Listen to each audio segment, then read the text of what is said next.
Hey guys, what's up? Killjoy Jake here, and instead of having friends, I have a whole flock of murderous seagulls. Today we're going to be talking about The Lighthouse. This is one of the strangest movies I have ever seen. It's the second film from Robert E. Eggers, but before we get into it, I'm going to need you guys to like this video and subscribe for all that horror goodness. Now let's get on this rock and never get off it. Also, before I start this, if you're wondering why the blue teeth, I've been eating these epic Pez. They're sour Pez, and they're so good. They're blue, and I can't stop eating them. I'm doing it purposefully. Everyone had bad teeth in this movie. The two actors in this movie. Bad teeth. You know, even the mermaid had bad teeth. Sure. You know what? That's why I'm doing it. There we go. Continuity. To sum this movie up, Edward from Twilight brutally murders a seagull, basically rapes a mermaid, and then ends up talking about having sex with a steak. I mean, what more could you really want in a horror film? Definitely one of the strangest, most dialogue-driven horror films I have ever seen in my entire life. I mean, I'm still not 100% sure if that movie was some really deep metaphor for something or just a whole bunch of strange, cobbled-together things put together into this one lengthy film. You know, I'm not gonna lie, one of my favorite jump scares of all time. And for a jump scare to be good, it has to really impact you. Like, it has to have a lot of build-up for me to really appreciate it. One of the best jump scares I've ever seen in my life is in The Shining, where Doc gets killed with the axe. There's just so much build-up to that. He flies all the way out there. He gets out there. He does all this work just to get out there and then just make sure everyone's okay, and then boom, axe to the chest. It's also super surprising because he doesn't die in the book, so it's just such a shocker for that to happen in Stanley Kubrick's The Shining. We're going to be talking about Dr. Sleep soon, by the way. But this movie has another great axe jump scare that is just so surprising, comes out of nowhere, and there is a lot of build-up to it because this whole movie relies on the environment to scare you. There's a lot of creepy stuff that happens. It's in black and white, so that adds to the creepiness as well. But when the jump scare comes, it's like towards the end of the film, and it is so shocking because you don't see it coming. You're not expecting a jump scare, and then out of nowhere, Willem Dafoe just axe to the shoulder. I jumped so bad. That was a really good, really planned jump scare. There was basically one jump scare in this whole movie, but that's totally okay. That scared me enough. That was so effective that I think that the whole movie, even if the rest of the movie sucked, that one jump scare was so effective. It scared me so well. I like the movie. But besides that jump scare, it had a lot of other great things going for it. Some really creepy imagery throughout this whole film. Severed head in the crab trap, Krusty Krab? I don't know. I just called it the Krusty Krab the whole time in my head. I know Robert Pattinson went by multiple names in this film, but I'm just going to call him Edward to make things a lot easier for everyone, especially for people who didn't see the film, but we all know who Edward is. But no, Robert Pattinson gets some major cred from me because I did not like him before seeing this movie. I'm going to be totally honest with you. I was not... Well, I mean, if you think about it, this movie was kind of like take one of the guys from One Direction and then Leo DiCaprio. That's how I saw this movie. That's what I was thinking going into it. No, Robert Pattinson was absolutely fantastic. I give him major creds for this movie. I'm not really sure what he was. I mean, was he Neptune? Was he the King of the Sea? I'm not sure. I'm not 100% sure what he represented. I think that there was these scenes of a young, like, blonde guy, and I'm not sure if that was Willem Dafoe playing that or not, or just another actor. I'm not 100% sure, but I think that's the dude that Edward... There, I'm using it.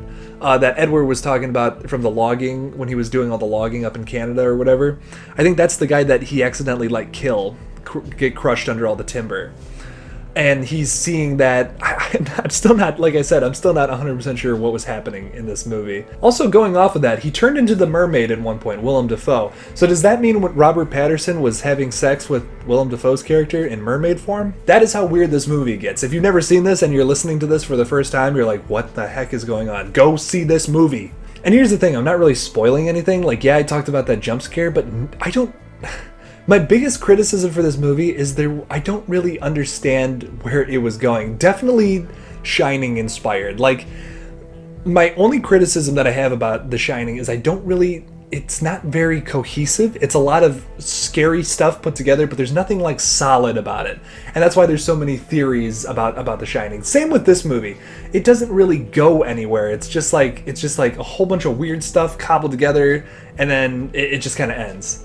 And it is good. I mean, it's a solid horror movie, very effective, but just plot-wise, I don't know what was going on that whole time. It really lets its audience figure it out for it. And I appreciate that, but at the same time, I would like some kind of structure, something that was sure throughout the whole time. And honestly, I'm not really sure if Robert Pattinson was even there. I'm not sure if Willem Dafoe was a real person or if he was just a figment of Robert Pattinson's imagination. I'm not 100% sure. I went with a buddy and I told him I thought maybe the island was purgatory and he was there being judged and spilling. He kept saying, "You spilled the beans." I can't remember his name now. He started calling him by his name, Thomas. I don't know. It was so confusing. So one of my theories is that maybe it was purgatory and he was being judged by whatever the heck Willem Dafoe character was. Maybe Neptune. Maybe he was the king of the sea. I think he kind of turned into Neptune at one point. I'm not really sure. Willem Dafoe gets naked and gets in front of the lighthouse at one point. He gets up into the tower and just looks into this light and he's just like completely naked. It is so bizarre. This movie also pulls a Pulp Fiction on us. We never actually see the light. They keep talking about Robert Pattinson's character, Edward, wants to get up into the tower and see this thing, but Willem Dafoe's character is like, no, you can't. Thomas is like, no, you can't go in there. You're not allowed. And the end of the movie is Robert Pattinson kills Willem Dafoe with an axe to the head. And takes the keys, goes up there, and he looks into it, and it's like the most creepy sound design screaming sound. Falls down the steps, and then the next shot is he's being eaten alive by birds. So I'm not really, like I said, I don't know. Maybe like whatever he saw was overwhelming. It was so overwhelming that it killed him, and the lighthouse crumbled, and suddenly a bunch of birds ate him. I'm not sure. Like I said, I have no idea what was happening in this movie. That was the last 2 minutes of the movie. There's a lot of really cool artistic elements to this film as well. It really felt like a Sundance horror film in a way. As their chances of survival diminished throughout the movie, there was like more holes in the ceiling and more water coming in. So that was a really good little, I guess, metaphor, I suppose. I don't know. It was really, really artistic and interesting to me. And then there's one point where it's just like there's no hope for them, and all this water just splashes through the window. I'm a big fan of the mythical creature, the Kraken. Like, I would love to actually see a giant octopus movie. Like, even the movie Sharktopus, which is an absolute abomination, I enjoyed just because it's a giant tentacle monster. I don't know. Those things are freaky to me. I don't love a lot of monster movies, but giant octopuses, that's really cool. We get to see some tentacles in this movie, but we never get to see a Kraken eat somebody, unfortunately, which was how I was really hoping someone would die in this movie, but I was not so lucky as to see that, unfortunately.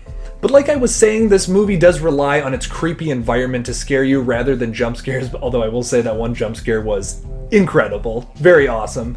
I think it's in my top 10 jump scares of all time, for sure. But it does rely more on the environment to scare you, which not a lot of horror movies do nowadays, and I give major props to any film that does that. I think I'm gonna give The Lighthouse a 9 out of 10. It was solid. Really, it was an effective horror movie overall. It's just I don't know what was happening in that film. I really don't. I really couldn't tell you what was happening in that film. I can give you some theories. I'm sure there's theories online about what's going on. Probably more stuff. I just saw the film hours ago. I'm filming this at midnight. I saw a 7 o'clock movie of it. And I sat for a second. I thought about it. I really tried to formulate some ideas. The best thing I got is that maybe they're in purgatory, and Robert Pattinson, Edward's character, is being judged. That is my biggest theory so far. I'm gonna give it some more thought, give some more research to it, and then I'll probably be posting stuff on my Twitter page, which you should totally follow me at KilljoyJake1. Also, don't forget to subscribe to this video and like it if you did like it, or leave a dislike. Doesn't matter. Anything helps. Also, did you like this movie? Did you even see it? Leave a comment down below. Tell me what you thought about it. And as always, don't forget to kill it out there, y'all. Unless you're going to kill like some seagulls, because that's animal cruelty. Don't do that. That's not nice. Kill it out there.